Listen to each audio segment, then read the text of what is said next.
Hello. Hi. How are you? Morning, Steve. Very well. Hey, Brian. That looks like a really nice, what is it, kind of a place for your dishes behind you, Antonella? That's kind of a cabinet? Yes, I'm at my parents' house. They have got a nice house. That's very nice. And I'm here for Christmas because Oh, yeah. yes, my parents need some support, so I've come here for vaccination. Mm. Today I have the third. I had the third. Oh, okay. You had it today. Yes. Yeah. Yes. Yeah. Yeah, they're talking about doing the fourth one here now, so I don't know. It's ongoing. And It's then the ongoing. fifth, and then the sixth, and then the seventh, and then the eighth. Who knows? That's right. It's an unusual time. It's an unusual time. Well, we are in Unit 14. We just got started last time, so we're going to continue on and push on through and try and get into 15 as well. And so we're talking about some of these visions, these Merkava mysticism, and that has to do with, humans seeing God on his throne, getting a sense of the nature of that throne. And so we left off talking about Ezekiel and noted that it's really a spectacular vision of all kinds of interesting elements. And and so one of the things we left off with, along with just the details of the vision, is, what does it mean? And so I wanted to kind of look at a bit of an overview of the text and then talk about some background issues and then maybe make a few points and then we'll push on. So as we saw, if you break it down into kind of subsets, you can make observations about the four human-looking creatures with wings and faces. They have wheels connected to them. And then there's a throne above it. And you can see the artistic rendition over here on the right. And that this chariot-like vehicle looks like it's mobile. And in terms of the bigger meaning of it, obviously there's different interpretations. One of them looks at kind of the holistic nature of the book of Ezekiel and just makes the observation that Ezekiel is already in exile. He's already in Babylon. And there was probably a fairly significant question at that time, which was, will Judah be able to survive? They were already under Babylonian oppression, but the temple was still standing. And so what Ezekiel is able to see in other visions that he's able to experience is that there's corruption in the temple and that God is planning on leaving the temple. And so we find about God's presence leaving the temple in Ezekiel 18. And what some think that this vision really is after is indicating that God's presence is not connected to just one place and one space and time. That God is bigger than all that God can move about and be wherever God wants to be. And so at that time, people thought of deities of having a temple, a context, a place, a land, a nation, and that if anything happened to that nation, that was kind of the demise of that deity, or at least the power of that deity. And what Ezekiel's seeing is that the God he serves isn't bound to one space. And if that place, even the temple, if it becomes corrupted, he's not going to stay. And so what Ezekiel really sees throughout his vision is that God leaves the temple in preparation for its destruction. But he also sees the numbering of the different people in Jerusalem, those who will survive. So there's actually a selection process of those who will be able to come out of that attack on the capital of Jerusalem and be able to then go and survive after it's over. And then, of course, if you go on in Ezekiel, have a reference to a new temple and all kinds of commentary on that. So the mobility of God, at least on one level, shows that he's not anything that humans might make. He's not necessarily bound to that. As we look further at some other visions that have to do with the temple of God or the presence of God, we looked at this one a bit more earlier, so I don't want to say a lot about it. But it's certainly true that the idea of fire and wheels are a part of this vision, very similar to what we saw with the Ezekiel vision, and that is that there's a sense of mobility that takes place even in this context. And we looked at this one mostly in light of the reference to Son of Man. Yeah, Antonella, go ahead.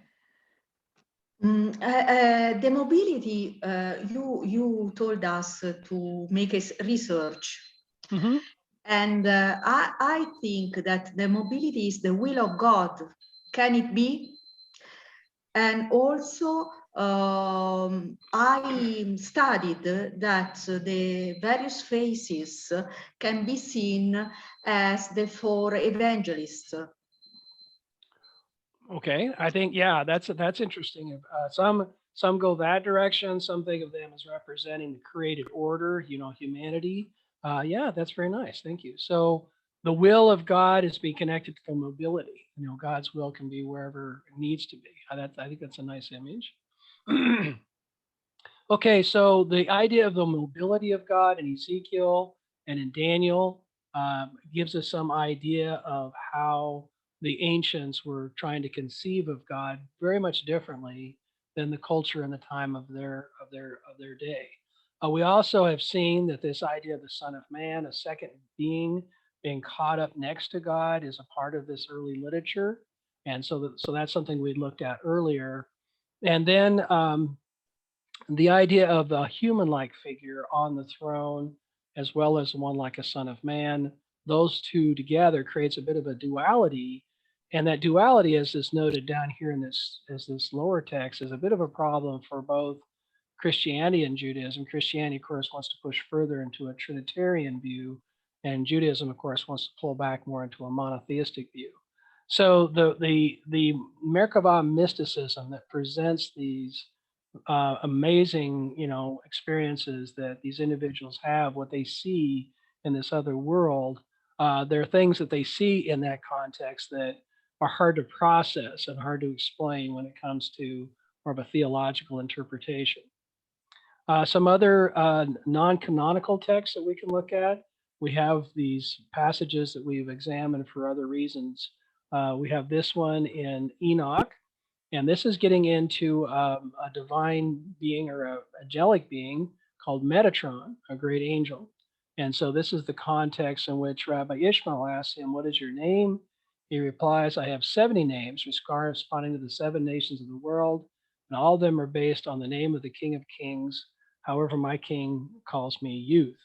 And so there's an investment that takes place in some of this literature into this figure. And so we've seen before the idea of the Logos, the Son of Man, and Metatron, all kind of part of this same elevation of another important figure in the cosmos. Rabbi Ishmael then asked Metatron, "Why are you called by the name of your creator with 70 names?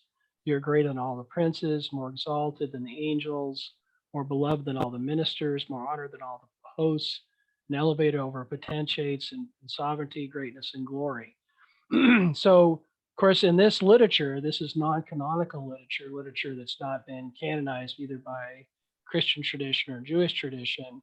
You can see that this elevation of this one who can mediate between God and humanity is very important. And the time period of the writing of these kinds of literature is mostly in times of persecution. So you see them become very important during the time of the Greek oppression, and then later during the Roman oppression. So that's when this literature usually arises. And that's when the people of God are really looking for answers. They're trying to figure out who's going to intervene for them, who's going to intercede for them. And so that's when they start looking to some of these greater figures. This text goes on. Metatron said to Rabbi Ishmael, out of the love which he had for me more than all the inhabitants of the heights, the Holy One, blessed be he, fashioned for me a majestic robe. He fashioned for me a kingly crown. He set it upon my head.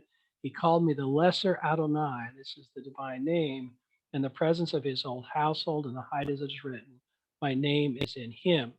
And we know from passages in the Torah, there are places where angels kind of lead the people of God, carry out the, are representing the presence of God, defend the people, and can guide them. We see this in the book of Exodus when it talks about how the people are being led into will be led into the promised land. So when we look at these texts coming out of early Jewish thought, what we find is that, again, there's an elevation of an angel or some sort of other figure, someone like a son of man who is close to the throne or next to the throne and we have that sense of intercession that can take place at a time in which the people of God are hoping for something to take place, something that will disrupt the oppression and the harshness that they're experiencing. As we go into the Talmud, we find some interesting passages. Of course, this is the part of the oral tradition that got codified. There's some texts that later were kind of seen in a more of a negative light, but they're kind of there for the record. This is a passage that we see coming out of Sanhedrin 38.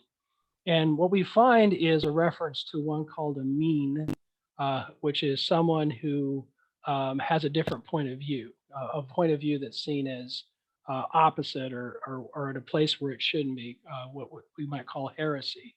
So Rabbi Nachman said, he who is skilled as in refuting the Minim as Rabbi Edith, let him do so, but not otherwise.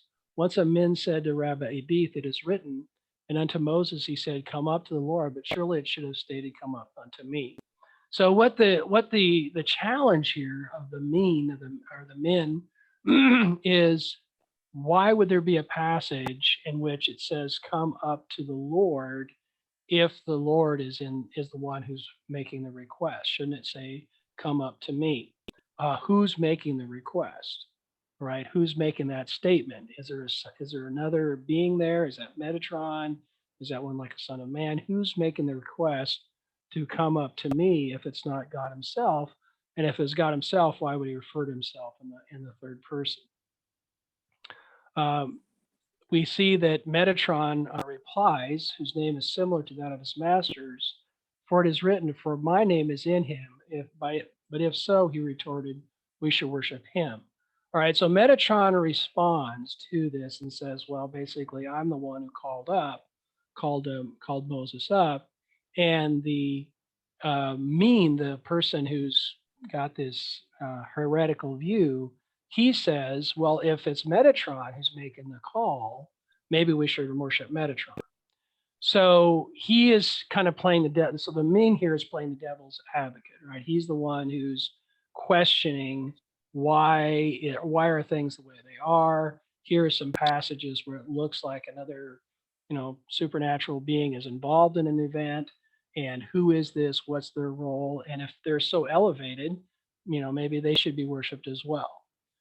So Rabbi Edith responds to this and notes that there's a passage as to what's going on. Why is it that this being has such a great place?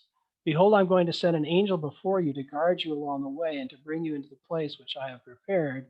Be on your guard before him and obey his voice. Do not be rebellious toward him, for he will not pardon your transgression, since my name is in him.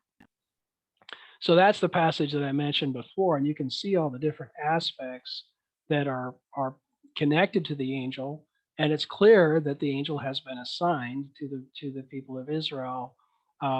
He can be the one that they have to obey. He's the one who can pardon, and he's the one who has God's very name within him. So in this same passage, what Rabbi Edith is saying is, don't be rebellious against him, because he's the one who can pardon. And he's letting them know, if you were to reject this angel that God has basically commissioned to carry out this task, then you'd be risking a relationship with God. So he's trying to respond to the means, this heretical, devil's advocate. He's trying to address his concerns, which is if you have someone as great as Metatron acting in the name of God, what is his position and what should be the human response to him? And Rabbi Eve is saying, well, he still has an assignment. He's still just carrying out. He's not operating on his own. He's not an independent figure, right? He's simply been given something to carry out. It goes on. The men once said to Rabbi Ishmael ben Yosei, "It is written, then the Lord caused to rain upon Sodom and Gomorrah brimstone and fire from the Lord, but from him should have been written." A certain man said, "Leave him to me, I will answer him." He then proceeded, "It is written, and Lamech said to his wives, Ada and Zillah, hear my voice, you wives of Lamech." But he should have said, "My wives." But such is the scriptural idiom, so here too is the scriptural idiom. So all that's really being said here is that if there's a statement about the Lord causing rain on Sodom and Gomorrah, instead of talking about the Lord, it should have been something more direct. But from him should have been written. And the response is, well, even in the text, when there are biblical characters talking about themselves, they can refer to themselves in the third person. So Lamech, when he's referring about his wives, refers to his wives as "you wives of Lamech," right? And it should have said "my wives." So the idea that a voice referring to itself in the third person is creating a big issue is really not an issue. So you really have a couple different responses to this idea of God referring to himself in the third person. One is, well, if God has assigned an angel to that particular task, the angel's just carrying out what God said. The second response is, even if God does refer to him in the third person, even people do that, right? Even Lamech did that when he was talking about his wives. He didn't say "my wives," he said "the wives of Lamech," right? So when there's a passage in the Torah in which when a person refers to themselves in the third party, it doesn't change the equation. There's still more of a direct involvement. Okay, so at the end of the day, this idea of duality clearly was a problem. What that rabbinic literature shows is that there were ideas about someone like Metatron. There were ideas about his role as someone who's intervening, but there was a pushback, and there was a pushback that's basically recorded in this conversation between this one who says, well, how does Metatron have all that power? And then there's the pushback about his role. And that's really the nature of that dialogue. And what it lets us know is that early rabbinic literature is wrestling with it, right? So you have this dualism that's there in some of this literature, and rabbinic literature is trying to move away from it, right? It wants to distance itself. So it's recording these conversations to show a response to those who might hold a similar view. What do you do with Metatron? What do you do with the figure one like a son of man? What is their position in the Merkavah, in the presence of God? So I'm going to go and talk about a little something more in this unit. Before I do, let me pause. Any questions or comments at this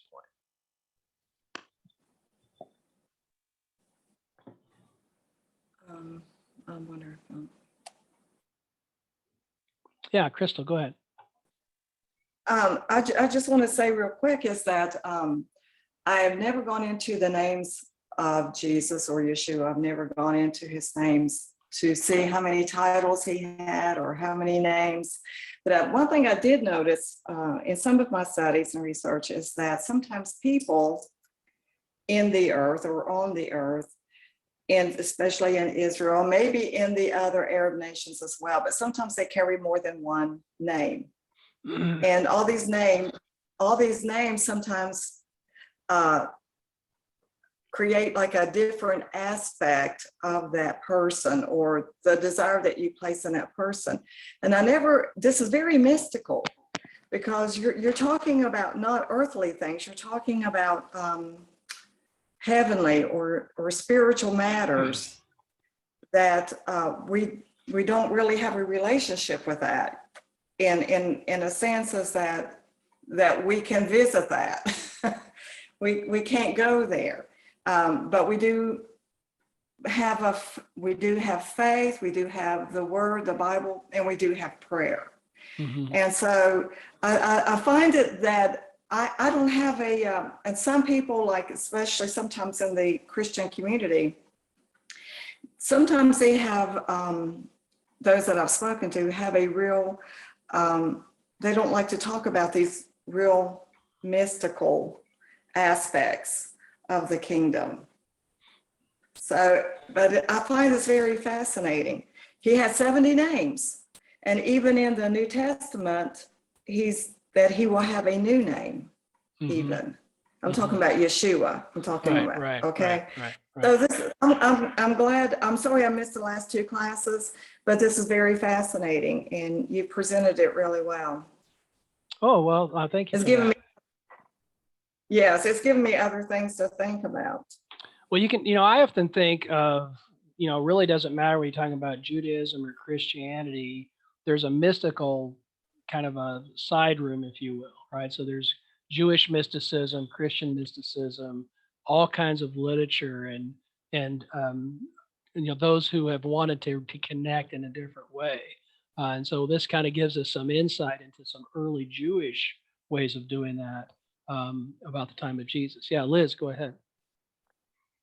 So I guess you could say, I think of it very simplistically.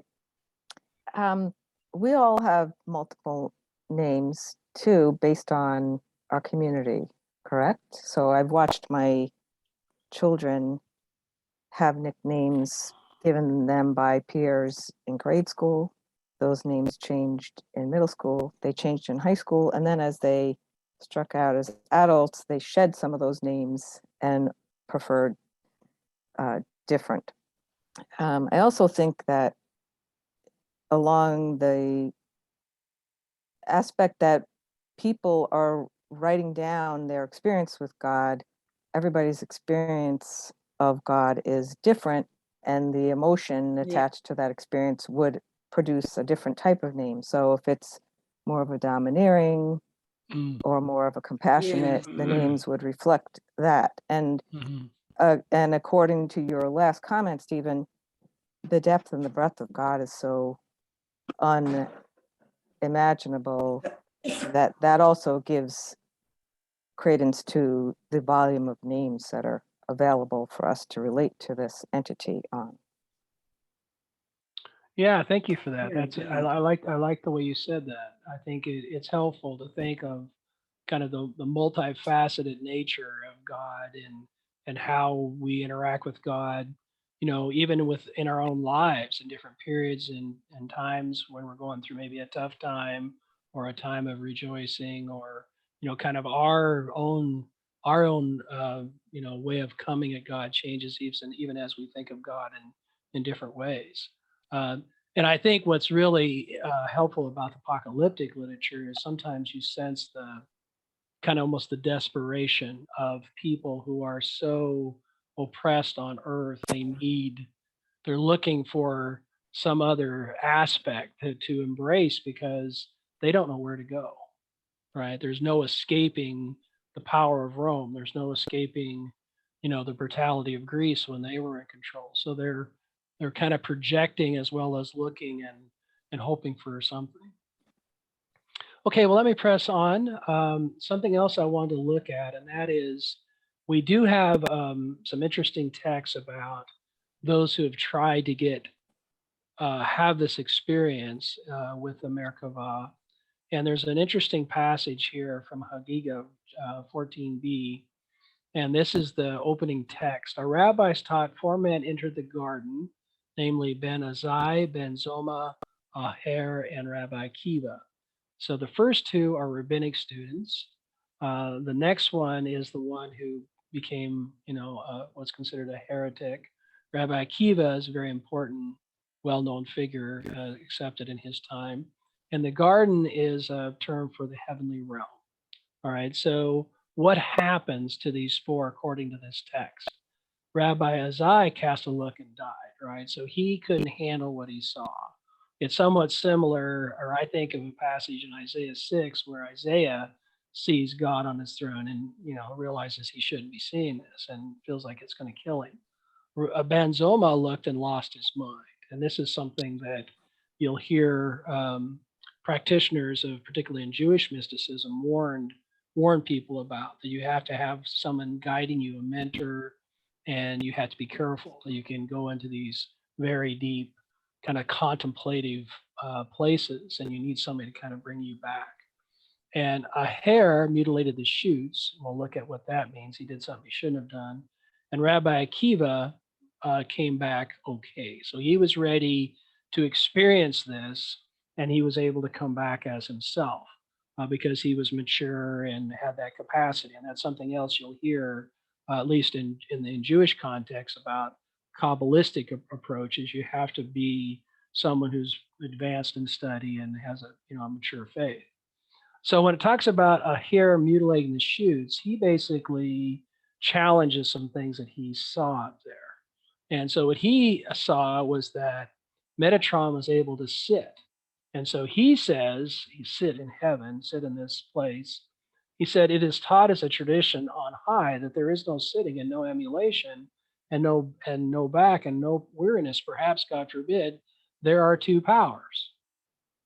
So again, a hare is representing a subset within the early Jewish community that's, speculating on this dualistic nature, and the rabbinic literature is saying no, right? So they're basically rejecting, where he's going with his ideas. So when he says this, according to this rendition, Metatron is led forth and he's punished, right? He's given 60 lashes, and the command was given to strike out the merits of a hare, and says everybody can return, but a hare cannot. A hare went too far. So a hare challenged something that he saw.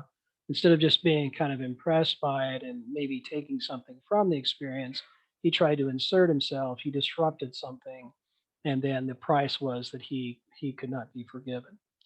All right, so this is the warning that's coming out in this tradition, which is, if you're not prepared for it, if you're a student, if you're just kind of young in your faith and you try to go into that place, it could either kill you or make you lose your mind. Or if you're not careful and you say something you shouldn't say, that could put you in a really bad context with God. You could be like Rabbi Akiva and go there and come out okay, but it's a dangerous speculation. And this is really, as rabbinic literature, represents the rabbis' thinking as you move out of the first century CE into the second century, third century. They're really trying to move away from some of these thoughts, from the whole apocalyptic process, for any sort of dualism that might exist. They want to move more into a strictly monotheistic approach and encourage those who are wanting to be, faithful, to focus on the earth, to focus on their neighbor, and to focus on how they treat each other, and not focus too much in what's happening in heaven, because it won't change your context on earth. Now, of course, later in the Middle Ages, when persecution intensifies again, that's really where mysticism kicks up again. So it kind of goes back and pulls some of these roots forward, but you kind of see the tension between Jewish mysticism and more traditional rabbinic thought, particularly today. So this idea of two powers in heaven is seen as a potential error or danger. And as I've already noted, this text is moving away from that and challenging anybody who might want to go too far with it to be careful, that there's a danger there, and the danger is they'll go too far.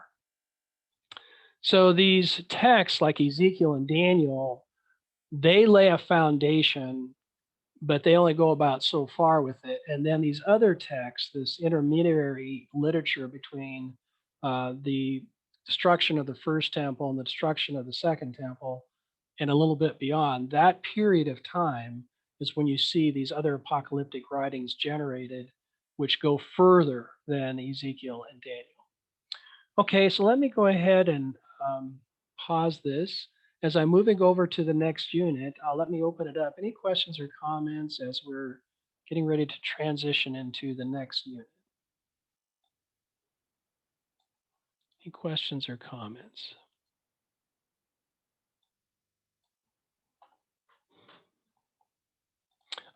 Before I forget, you probably already know this, but next week is winter break, Christmas break. So there's no class next week. So before I forget, I better say that because I get busy. The other thing is, as you'll see, we're a little bit behind. So what I'll be doing when we come back is I'll try to connect some things. We have some units that are coming that are shorter, and there's some more reviews. So I'll make sure we get all through the main content of what remains. These kind of middle units are more complicated and quite a bit longer. So we'll get where we need to go. So when we get back. Okay, so let's continue on.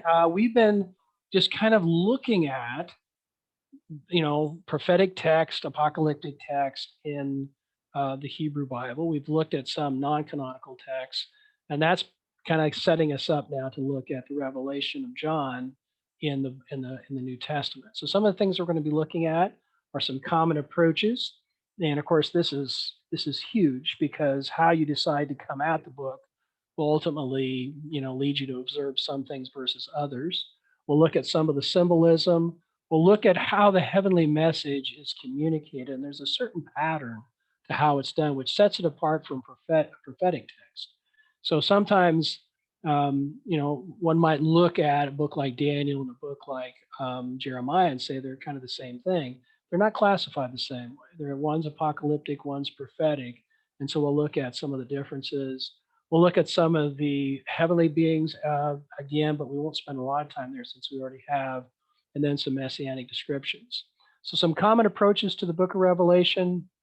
This is probably the most misused book in the whole Bible, right? So this is the one that, for whatever reason, somebody's always creating an end time scenario or, writing a new way of looking at it, new predictions. And I remember when year 2000 was coming, there were people selling things, getting up on the hills, and and they had the same thing happen in the year 1000, right? And that is, people are, can be misled by those who see the really intense images of Revelation, going, okay, I got an idea, and then lead people astray, unfortunately. So it's been a book that's been misused. And what I'll try to do is make the case that it can be read holistically. It can be read productively as in a holistic way. And there's some important things there. Yeah, Antonella, go ahead. I like so much this book of Revelation because I think that the reason why it is at the end, because it looks at us as God wants to reveal himself to us. Everyone who reads it as his gift from God, like Christmas. It's a Christmas gift from God for us, the revelation. And I remember that the first approach I had was the weeping of the evangelist, because he sees something that he can't understand, and no one can tell him what's the meaning of what he's seeing. So in our life, many people can read our book, because many times it happens to us that we find something in God we can't communicate to others properly. And so this book tells us that we have to wait for someone who is coming to reveal us what God wants to do with us.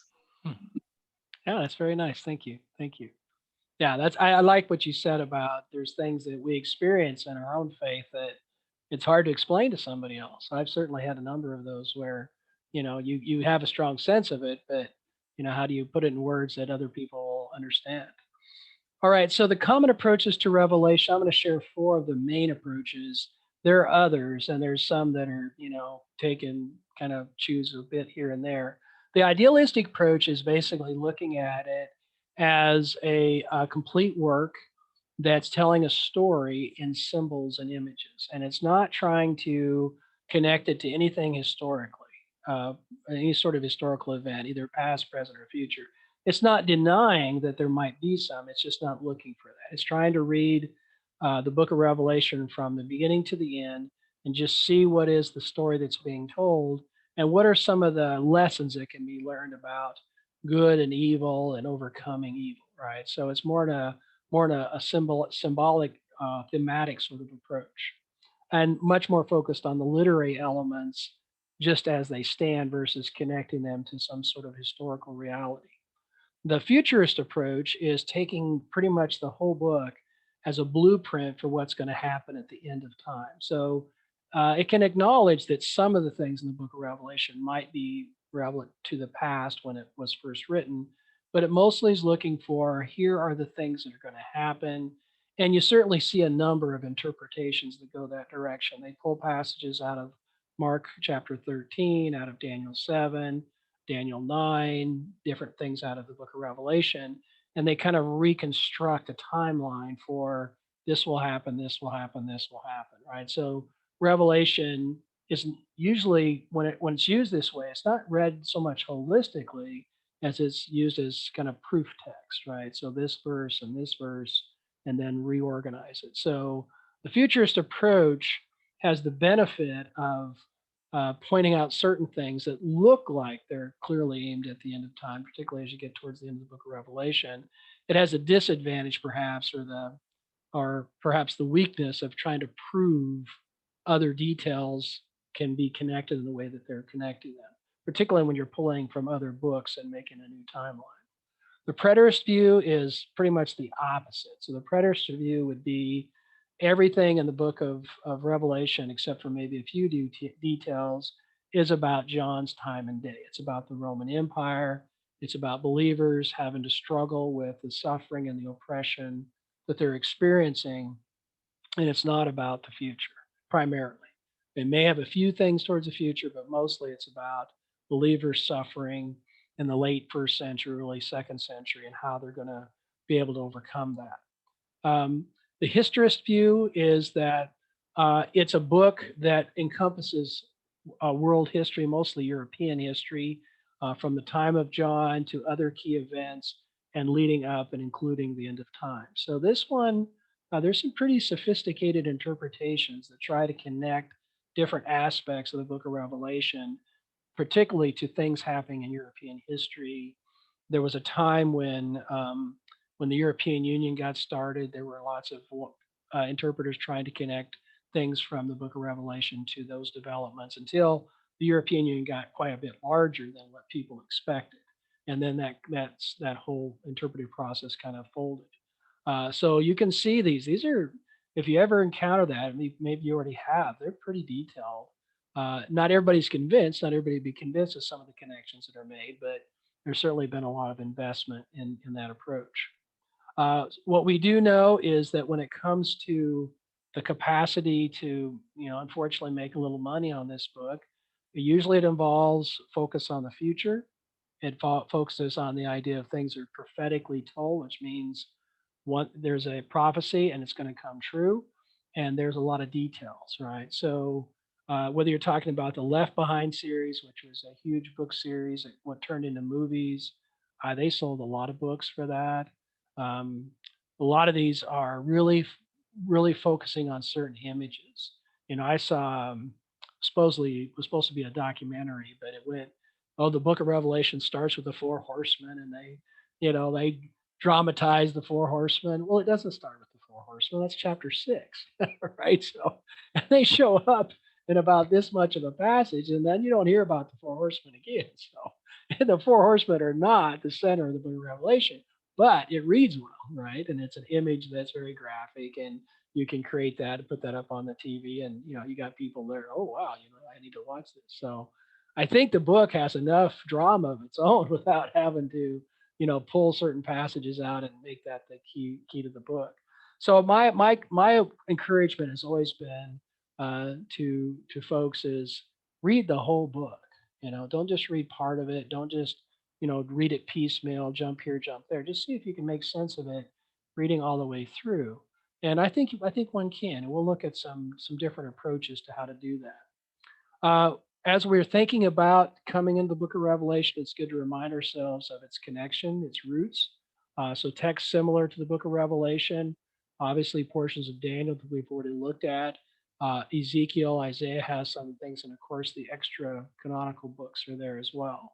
And so what we're really trying to do is just look for reference points, the genre, the terminology, the methodology that will help us when we come to the book of Revelation. So what are some of the details that this literature has that if I'm knowledgeable of it, the Jewish background will make me a better reader of what's going on in the book of Revelation. Now, some of the books, we're not obviously going to have time to get into these on any sort of detail, are the following ones. What I would highlight is if you look at the dating of the books, you can see how they're divided. Notice that the first set of books are really during the period of the Greeks, right? So notice how those run in that period. So this is, right up to the time when the Maccabees defeated them. And then notice how the rest of it congregates into the first century, the late first century, right? So you'll see how much of that really is the Roman period. Notice there's a gap between the time when the Maccabees take over, which is around 150, and the time when this other set of literatures kicks up, when now the Romans are in control. So during the time when the Maccabees, who had the family name the Hasmoneans, were in charge, there wasn't a big production of apocalyptic literature because the Jewish people were free, right? They had their own king, they had their own nation. So there wasn't a lot of apocalyptic literature being generated because they weren't in a crisis situation. Apocalyptic literature is really focused on a crisis and how are the people of God going to, how are they going to respond? How are they going to survive? It's why do bad things happen to good people? Right? That's the book, to a large extent, that's what apocalyptic literature is trying to resolve. And it's trying to resolve it often by going into the cosmos, by going into the Merkavah, by going outward and saying, what is going on? How is this possible? How is it possible the people who have faith, people who love God, are getting treated so badly? Right? Why are Christians who are so devoted being locked up? Why are they being thrown to the lions? Why are they suffering so much? And so that's where you see this kind of hope for an explanation that there must be some bigger battle, some bigger war that's going on, and believers are in a crossfire. They're in between God trying to bring about a better world and the forces of evil trying to stop that from happening. And the presence of God is via the believers on earth, right? So that's evil has access to the believers. It doesn't have access to God. So that's why believers are kind of, getting hit. So what we see as we go through some of this literature is, kind of a looking for explanation, but also kind of generating the sense that things are going to change. There's going to come a time when God's going to intervene. And you see this in a book called Fourth Ezra. Behold, days are coming when those who dwell on earth shall be seized with great terror, and the way of truth shall be hidden, and the land shall be barren of faith. The sun shall suddenly shine forth at the night, and the moon during the day. Blood shall drip from wood, and the stone shall utter its voice. The people shall be troubled, and the stars shall fall. So even as the people of God are suffering horribly, and it looks like evil is kind of winning the day, there'll come a great reversal. There'll come a great reversal. Days are coming, right? And you can see, strange things will happen. Blood will have wood will have blood coming from it, and the stone will speak, right? So the pain and suffering that's taking place won't last forever. The forces of evil will be broken. We see in the fourth Ezra, just as we did in Daniel, this idea of great bees. Here it talks about an eagle had 12 wings and 3 heads. Often this is referencing, some great power. This is probably another reference to Rome. Rome had the image of the eagle. Talks about these wings. There's 12 wings. One falls, another one comes up, and then it rains for a time. So often the image of whether it's Greece or Rome or some other foreign power is that they came by violence, they came by force, they conquered the land of Israel. They don't belong, right? They're in the wrong place, but they got there by violence. And so the images of the beast, whether it's an eagle or a lion or a leopard or a bear, these are the things that are being used. Notice this passage here. And I looked, and behold, a creature like a lion was aroused out of the forest roaring. And I heard how he uttered a man's voice to the eagle and spoke, saying, The Most High says to you, Are you not one of the one who remains of the four beasts, which I had made to reign in my world, so that the end of my times might come through them? You will surely disappear, you eagle, and your terrifying wings, so that the whole earth, freed from your violence, may be refreshed and relieved. And that, I think that statement right there says a significant amount about what the ones who wrote apocalyptic literature were really looking for. They want to be freed from the violence. They don't want to have a Roman soldier come to their door and take them away and put them in prison and, go through that. They don't want that, and that's what's happening in the Christian world. In the Jewish world, it's the same thing. They fought against the Romans for 4 years, 66 to 70, and they lost, right? And so they're also in a place of, being devastated and being oppressed and losing their nation to the Romans. So both siblings, the Christians and the Jews of the late first century, are suffering horribly. And they want to be freed from the violence that's being generated through Rome. So John writes his book at a time before Christianity technically existed. I certainly would say that the faith has grown. You have significant number of believers in the Roman Empire. It may not be called Christianity at that time, but it's certainly moving that direction. I do think it's the case that when you think of Revelation in light of Jewish apocalyptic literature, it's a good move. It's a good move just because when you're aware of the foundation and the way the book is written, it's just easier when you interpret it. All right, so some literary structures that we're looking at. Let me just pause. Any questions or comments at this point?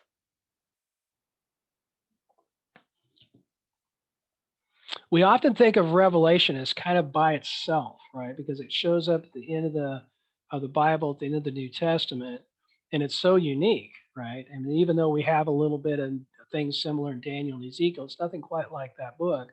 We're just not aware of the proliferation of that kind of literature in these non-canonical texts. What we know is that when an apocalyptic message is given, it's not like it is in prophecy, where you have a prophet who either sees a vision or hears God speak to him or has some sort of personal encounter. It's very much more direct in the prophetic deliverance. In the apocalyptic message, notice the layers here. The revelation of Jesus Christ, which God gave him to show to his bondservants the things which must soon take place. He sent and communicated it by his angel to the bondservant John. So that's the pathway of apocalyptic literature, is it isn't directly from God to the person on earth, it's via an angel. And some think that this happens primarily because there is a war that's taking place, right? And that the message is hard to get through sometimes to earth because the forces of darkness are preventing it. So you had to have a strong angel who can break through and get to that person so that the message can be communicated. So it's from God, in this case to Jesus, to the angel, to John, and then John to the seven churches, right? So the book of Revelation opens up like a letter. You have a prologue. It says John to the seven churches. Then you have chapters 2 and 3, the 7 letters specifically to issues related to each church. And then 4 to the end is more of the apocalyptic aspects that gets into kind of the narrative of God fighting the forces of evil. We see something similar in terms of his layers in Enoch. Enoch, a righteous man who was with God, answered and spoke while his eyes were open and while he saw a holy vision in the heavens, and the angels showed me, right? So he had some more direct connection, but then the angels had to show him and tell him and help him understand what he was seeing. You have something similar in Baruch. I saw an angel of the Lord coming and saying to me, understand, O man, greatly beloved, and trouble not thyself so greatly concerning the salvation of Jerusalem. For thus says the Lord God, the Almighty, for he sent me before you to make known and to show to thee all the things. And the angel of the power said to me, come and I will show you the mysteries of God. All right, so an angel who's guiding people through. You can see how in this literature that idea of divine intervention via an angel is so important, and why you'd have those passages about Metatron, right? Metatron, so powerful, so representative of God's will. And like I said, this was a part of early Jewish understanding until the rabbis decided to go a different direction. All right, so the idea of the framing of it, God has a message. It comes to an angel. The angel takes it to the representative on earth, and the representative then has to take it to the rest of the believers. Something else we see in this literature are this idea of a chiasm. So chiasm is when you have a series of events or sayings that come into kind of a centralized position, and then as it exits out of that, it has similar sayings that come in the same sequence. Usually it's shown by means of like A1, A2, B1, B2, and then there's a climax here in the middle. Some believe that you can look at what's called the six, there's 7 blessings, that there's 6 that are grouped in the middle. The 6 blessings, some contend, occur in this sort of chiastic structure. And so this is what it would look like. Notice Revelation 14:13, blessed are those who die in the Lord from now on. Then it talks about those who rest from their labors. Blessed are those who obey his commandments. They have the right to the tree of life. So that would be A1, A2. B1 is, behold, I'm coming as a thief. Blessed is he who's watching. Behold, I am coming quickly. That would be B2. And then C1 and C2 would kind of be the center position. Blessed are those who are called to the marriage supper of the Lamb. Blessed and holy is he who is part of the first resurrection. So those who look for chiasms see it as you're coming into kind of a centralized idea. And then as you're working your way out from that idea, there's some similar sayings that kind of reinforce as you're working your way back to whatever the next idea is going to be. And this perspective would be what's at the center is something you want to particularly pay attention to.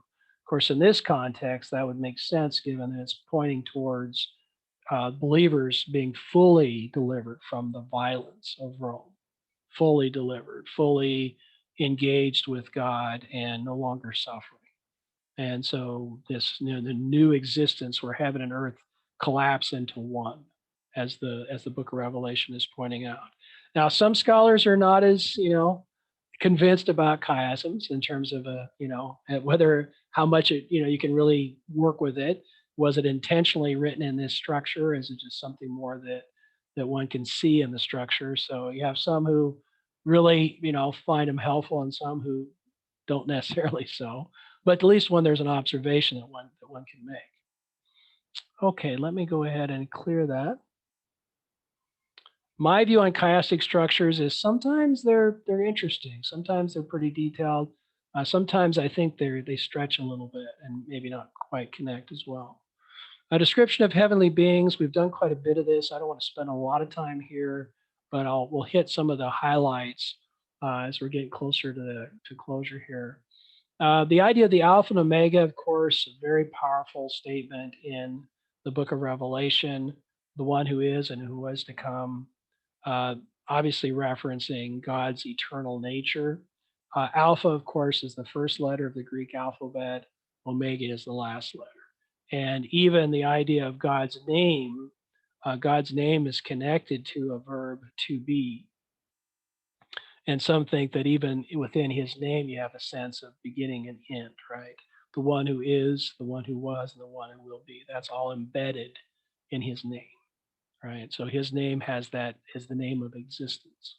You can even look at that in Exodus chapter 3, when Moses says, who should I say sent me? And he says, I am who I am, or some would translate, I will be who I will be. and it's a form of this verb to be. All right, so the existence of God is caught up in this whole statement of the Alpha and the Omega. The Alpha and the Omega is expanded in this sense to Jesus. We see it here. Behold, I'm coming quickly, and my reward is with me to render to everyone according to what he has done. I am the Alpha and the Omega, the first and the last. And then down to 16, I, Jesus, have sent my angel to testify to you these things for the churches. I am the root and the descendant of David, the bright morning star. What you find, particularly in John's literature, whether you're talking about the Gospel of John or the book of Revelation, is that as he comes up to that point of dualism, he then goes the next level, right? So this is where you see rabbinic literature and Christian texts part company. As rabbinic literature is aware of this dualism, it's going to say, no, we're not going to go that direction, and they kind of push it back the other way. Christianity sees that dualism and feels that that's necessary to explain, the Christian understanding of Jesus, right? And that's only a part of it, because then you'll eventually add the idea of the Trinity as well, right? So the opening up of the Godhead to a dualistic understanding will be a part of the direction that Christianity will go, and then it'll go a bit further after that. Some think that as you continue on the book of Revelation, you see references to some of the aspects of the apocalyptic literature and the Son of Man that we've already talked about, and then how that's applied more directly to Jesus, the faithful witness, firstborn of the dead, the ruler of the kings of the earth. You can see how that really talks more about the authority issue that we saw in the book of Daniel, and how that was intensified in this other apocalyptic literature. Notice also a pulling together of previous mission of Jesus to release his believers from their sins. And so there's a combination of the two roles of Messiah, which we'll look at when we come back. And that is the role of the one who suffers and the role of the one who conquers, right? So even the Essenes in writing the Dead Seas made some connection this way. They had a priestly Messiah who kind of led them in the spiritual issues, and then a kingly Messiah who would lead them militarily, right? So you can see how both of these are kind of working their way towards one singular figure in the Christian literature in the book of Revelation. We see in Enoch, again, this idea of the Lord of Spirits. Concerning the Son of Man, his portion has surpassed all before the Lord of Spirits in everlasting uprightness. So this is, something we've seen before. So let's just more review in that area. What's a little bit different is what we see here. Notice this passage, particularly in this portion here. John to the 7 churches that are in Asia, grace to you and peace from him who is and who was and who is to come, and from the 7 spirits who are before the throne. So there's different interpretations of the 7 spirits. Maybe you've encountered some. What are your thoughts about the 7 spirits? Does that agree with the 7 spirit? I don't know. Does that agree with Isaiah, where it is, I look at it as the Holy Spirit of might, counsel, understanding, the Holy Spirit of might, I say, wisdom, knowledge, understanding, might, counsel, fear of the Lord. And that makes it, that's 6, but it starts out with the Spirit, and then it gives these different descriptions of that. Yeah, I don't know. Okay, so good point. That's actually one of the main interpretations, is it the 7 characteristics of God's Spirit. Yeah, Antonella, go ahead. Yes. I think the 7 spirits could be the angels. Okay. Could be. Mm-hmm. Yeah, and that's another major interpretation, as it refers to the 7 great angels of God.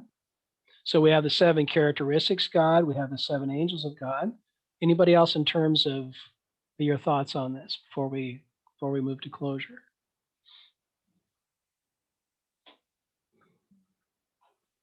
We don't have a ton of information about it. We do have the passage that Crystal noted, and we do have the reference to the 7 angels that's taken up in other traditions. So one possibility is the idea of the Trinity. So this is this is John's way of referring to it. You have the reference to, God, reference to Jesus, and then the seven spirits. So now that would be taking a term that occurs much later and using it in this context, but some feel that that's a real possibility. The other one is what Crystal noted coming out of Isaiah chapter 11. The Spirit of the Lord will rest on him, spirit of wisdom, understanding, counsel, strength, knowledge, and fear of the Lord. So that would be another interpretation. And then the last one, and then I'll close, would be this one here, getting at what Antonella talked about, and that is to see them as the seven archangels named in the book of Enoch and third Enoch. And this has been actually taken up and carried into, well, it mostly is more of a Jewish tradition, but it's been carried into East Orthodox Church and is exemplified in this particular picture here as representing the seven archangels. All right, so the book of Revelation, as we just kind of getting started into it, has a framework of how information from God is going to be transmitted from God's sphere into the earthly sphere via an angel. We see that there's great glorification of Jesus and kind of a dualistic structure. And then perhaps if we think of the seven spirits as adding maybe even more to that. When we come together in 2 weeks, what we'll be talking about is some of the other imagery that comes up, particularly some of the imagery of suffering, because it talks about the Lamb who was slain as a part of the book of Revelation, who then later transitions into the conquering word of God. So this is part of the movement of the book of Revelation from kind of like the earthly references, Jesus saving from sins, to Jesus who's going to come and intervene for his followers who are suffering, right? And then there'll be a collapse of heaven and earth, and all evil will be eliminated, including the forces of darkness that have been perpetuating that against the people of God. Okay, anything else before we close? Anything else you wanted to ask or comment on? Yeah, Antonella, go ahead. May I just I want to say the last thing about the lamb who was slain, because we as Christians have a tradition about a mystical tradition, very recent. There was a mystic in the 19th century who wrote the life. The 24 hours, the last 24 hours of Jesus Christ, and she said he has given her the remembering of his 24 hours, and he talks about the value of his blood. To save our souls through remembering. And this saint is Luisa Picarreta. Oh, well, thank you for sharing that. Thank you. Yeah, the Book of the Heavens. The Book of Heavens. Yes. Okay. All right, thank you. Okay, anything else before we close? Bless you. Okay, well, thank you so much for your comments. Thank you for your investment in the class. Take care and have a good break. Have a Merry Christmas, and I'll see you in 2 weeks. Ciao, ciao. Okay, Merry bye-bye. Christmas, everybody. Take care. Bye. Thank you, Stephen. God bless you.